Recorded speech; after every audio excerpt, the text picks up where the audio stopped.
Go ahead. So the question was, globalization has done so much good for us. If globalization has done so much good to us, why is globalism a failure? Is it really because people? He said kid. What does it mean, kid? Kid. Kid. Guild. Oh, guild. Guild. And something water sea. Water sea. Sea water. Mm-hmm. What's that? Gated communities, and what else? Guild. Gatekeepers.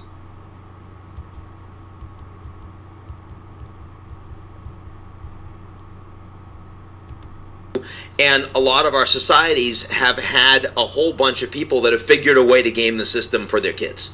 And if you look at the wonderful Franklin Ford Project Kid. He said guild. They created people that have figured a way to game the system for their kids. And if you look at the wonderful Franklin kids, Four article in the Atlantic For over their the children. past few months that talks not about the 0.1%, not about the 1%, but the 10% in America that have figured out a way to create guilds. To pass on. More. He said something C. Economic historian from Princeton, and it came out like 3 years ago, and he's looked at all of these different societies since the Stone Age. I mean, frankly, I think there's even a little bit of a treatment of the bonobos in there, right? So he goes way back. I know I have to bring up bonobos. It's just me, but he looks at whether it's feudal or whether it's totalitarian, authoritarian, whether it's sort of democratic and capitalist. He looks at the fact that over time, all of those societies become more unequal. And they become more unequal because people close to power find ways to ensure that they and their kids get even closer to power. So much so that they would spend $500,000 to get their kids into USC. What is the USC? That's a university. USC for California. Something university? USC, I think USC. Yeah, it's a university in I think it's California. We can look it up. Oh. What's this? Oh no.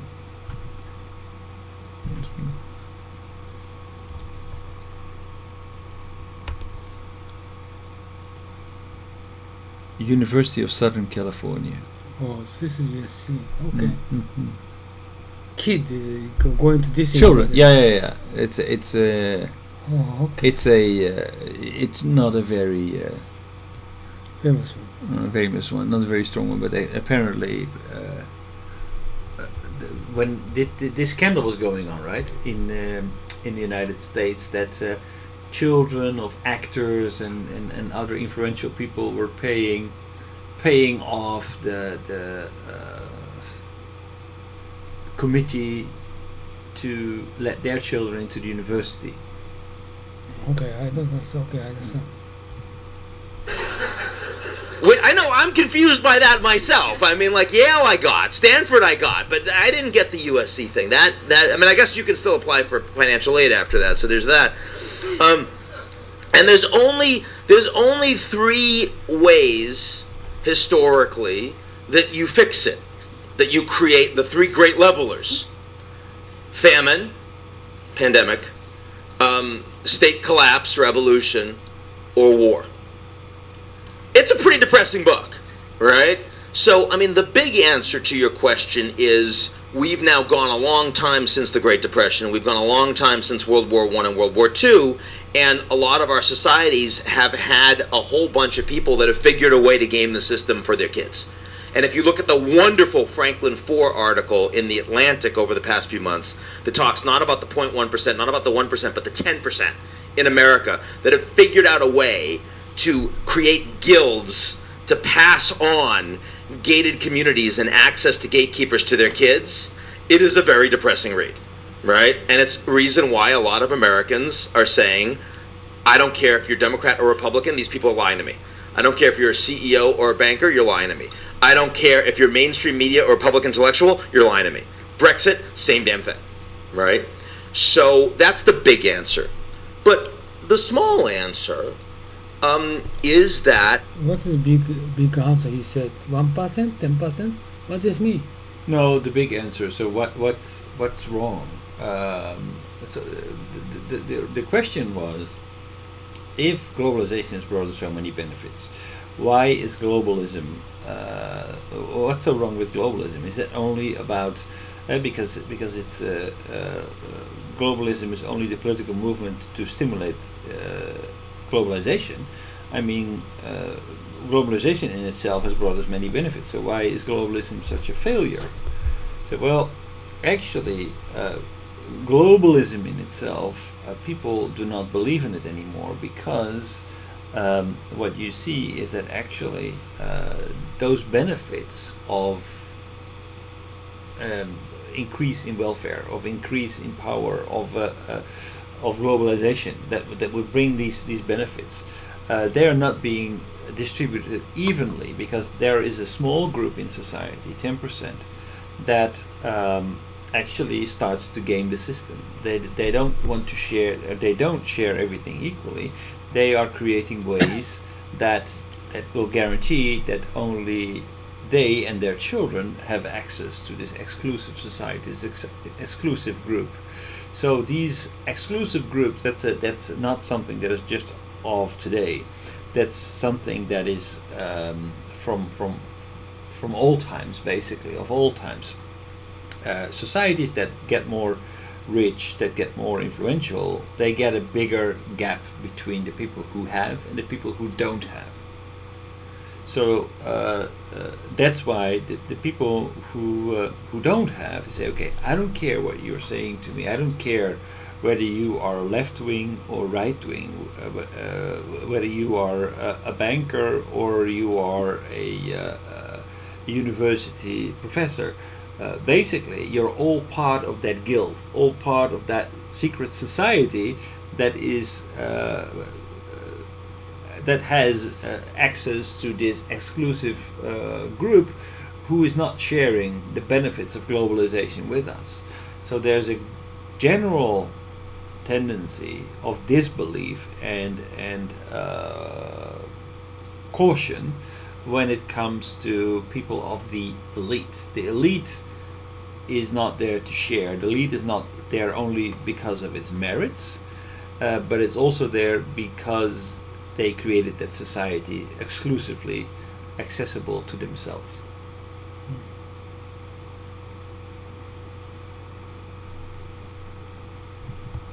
There have been these drivers of disenfranchisement that are more important in some Western nations, less important than others, that have actually caused this problem. Some of it is economic inequality, much worse in the United States than in Germany, where the average worker feels better than they do in the United States. You've got anti-immigration sentiment, much worse in Germany actually than the United States after they took 1 million Syrian refugees. Merkel did, and Obama, not Trump, Obama said to Merkel, "That's awesome, I'm so glad you're doing that. We're not going to do that, because why would we take all..." You know how many refugees the Japanese took last year from Syria? 8. Like this row, right? That's it. You can watch them, right? You can keep your eye on them. That's another reason, the anti-immigration sentiment. If you're not taking care of me, why would you bring new people in? Another reason is the back of all these people participating in failed wars. Afghanistan, Iraq, certainly the United States. I mean, if you are near a base, a military base in the U.S., you're much more likely to have supported Bernie or Trump than Jeb or Marco or Hillary, right? And then finally, you have the weaponization of this discontent in the social media space, where people only follow folks they agree with, things they like. Now, when you put those 4 reasons together, the first 3 over the last 30, 40 years, the weaponization piece really exponentially growing in the last 6, 7 years, I think you get an explanation for why this is happening, for why globalism is failing despite the benefits of globalization. There is one country, I write about this in the book, one country where this is not happening among the rich democracies in the world, and that is Japan. I mentioned one reason, no immigrants. Another is their population is decreasing, which means that even though their economy is flat per capita, they're doing a lot better, right? So the pie is being divided amongst a smaller number of people. Third, they're not angry about all the wars they fought in because they haven't fought in any for a long time. Constitutionally forbidden. And fourth, and this is an interesting one, actually lower percentage of Japanese adults on social media than any of the other advanced industrial democracies. Only 39% of Japanese adults on social media, and they don't spend much time on it. So they still get their news from the same sources they got it from 30 and 40 years ago. Now, we're not about to become Japan here, right? But I always think the counterfactual is interesting. Where is this not happening, and why not? That's always interesting to me. Yeah. So, as a perspective for my next question, so I grew up in India before liberalization, and then I saw liberalization, and in some sense, what everybody is doing just now, trying to destroy, well, globalism, globalization, I get this feeling sometimes that I've seen the future and it doesn't work. And I recall moribund industries, cars that wouldn't run but people were forced to buy them, a complete lack of dynamism in the economy. So in some sense, we're going to have winners and losers, but ultimately you would have it with any choice that you make. And so at some point you have to make a choice, and why not go for something that's more dynamic rather than stagnant, which is the India before the liberalization. Yeah, I mean, look, I'm deeply empathetic to people in the United States on the wealthy side that are saying, look, whatever you think about these disenfranchised people, we need to support free trade. We need to support the Trans-Pacific Partnership because that's going to lead to more growth.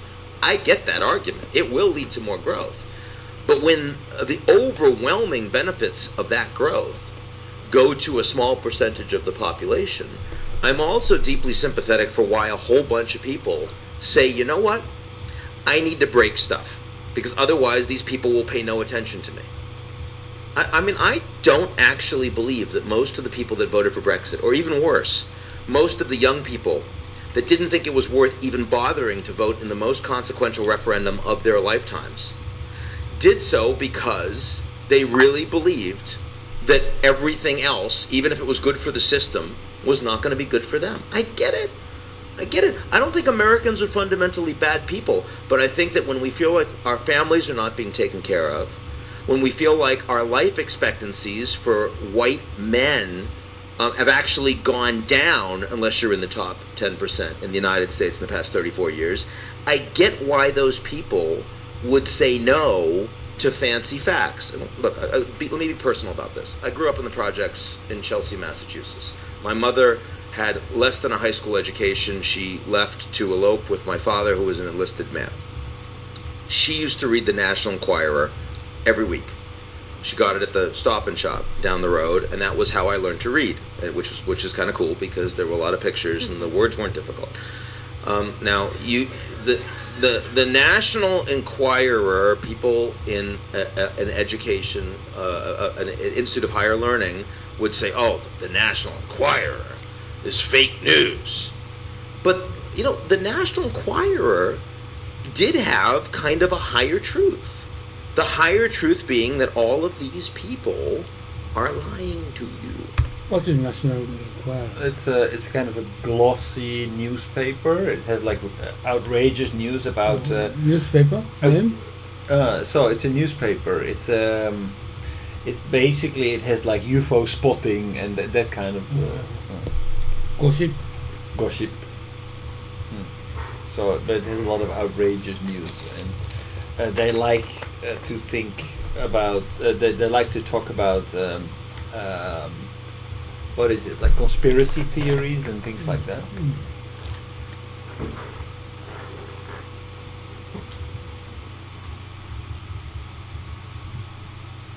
They are not going. They're telling you things that may be facts and science, but they're not actually. They're using that in a way that is. They're not going to take care of you. They don't care about your kids. That if you want your family to get ahead, you're going to have to do it yourself.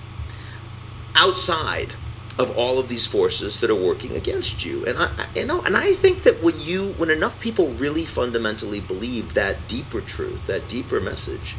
I mean, look, when Trump said that the system is rigged, I mean, he was absolutely right. I really do believe that. Now, the idea that he was the one that was going to make it less rigged was farcical, right? But that doesn't mean that there weren't a lot of people out there that are like, finally here's someone that's going to stick it to a lot of the establishment. And when he goes after the mainstream media, I think that plays extremely well.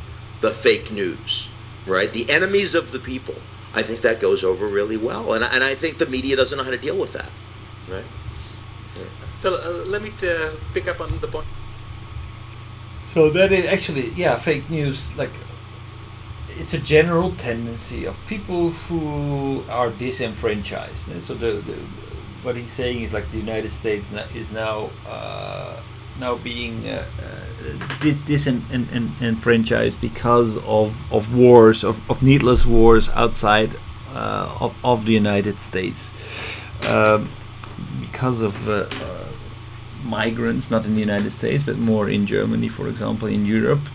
People are disenfranchising because why are we inviting so many immigrants into our society if you're not even taking care of me? So that doesn't play well, and so people feel like, okay, so we have this elite society of journalism, of captains of industry, who are basically lying to us because we are not an open society. We do not have the same opportunities as they have. They're just basically lying to us. The media is lying to us. They're giving some facts, but they're not telling the truth. And the truth is basically that the system is rigged. And that sentiment is being voiced by Trump. And there are a lot of people who feel that, apparently, because he won the elections. Many people feel that the system is rigged and that they don't have the equal opportunities, and that there are people in the United States who have the power and they are not willing to share it because of these kind of secret societies. So that's why we see more and more people who are stepping out, who are not voting in the US, for example, in the UK, for example. So that is one of the reasons. Globalism is a movement that is not for everyone. That is just for the elite, and people are no longer buying it. They say, okay, well, globalism is an agenda that supports the people who benefit from globalization. I'm not benefiting from globalization. I no longer support these people because they are lying to me. It's not bringing us benefits. The reality is that it's costing my job. It's costing my family the chances in life. It's reducing our health. It is basically devised. They are cheating us. He said? Yeah.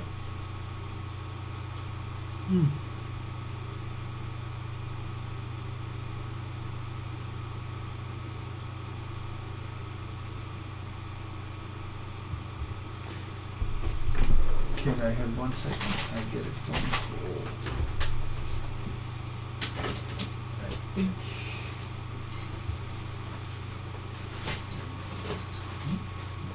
What are you looking for? My phone.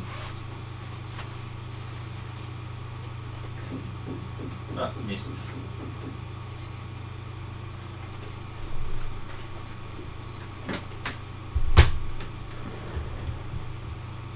So, So